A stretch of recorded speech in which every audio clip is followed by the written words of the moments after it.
سلام عليكم وعلى مرة المهمات وصول شهديو عيد كستا ومعنا قيد قاعدتي قريسكا يلا مصدرتا قبل قرار الدستورك إلا وطلع بلتشوفنا ويقولوا الرسول خبراء هيدا أساسا وقيد العركة قاعدتي إلى بديان كسر شقيق انتظر أيوة إلى دمار عيد كستا كان قاعدة معنا قبل شكولها انت عكا بعد وحامل أنا يا ولد الدسوق تبيني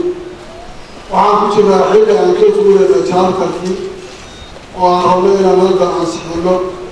دستورك قبل قرارك هذا اللوسي وين يشبه سيدا قفل الموضوع أنا واحد ووعدك يكون شيئا أهمان يكون أغمان وعلى يرى وقتك الله صارت مبارنة كله لو حاجة صور وريان يوم واحد سكين كيري منعان دستورك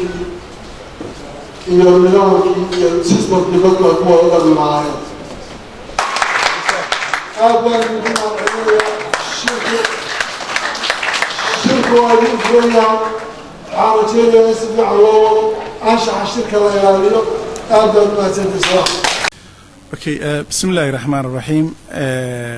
maanta waxaa nooga furmay magaalada Kismaayo ee Jubbaland shirkii ansixinta dastuurka oo socon doono muddo 4 ilaa 5 maalmood barnaamijkan waxa barnaamij muddo soo socday ilaa 6 bilood oo u dambeysay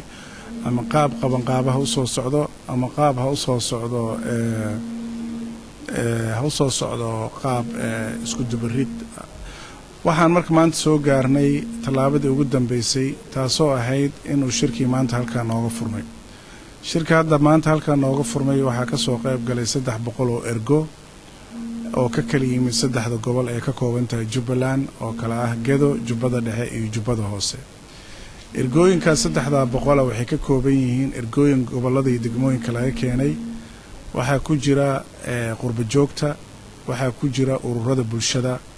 waxa kale oo ku jira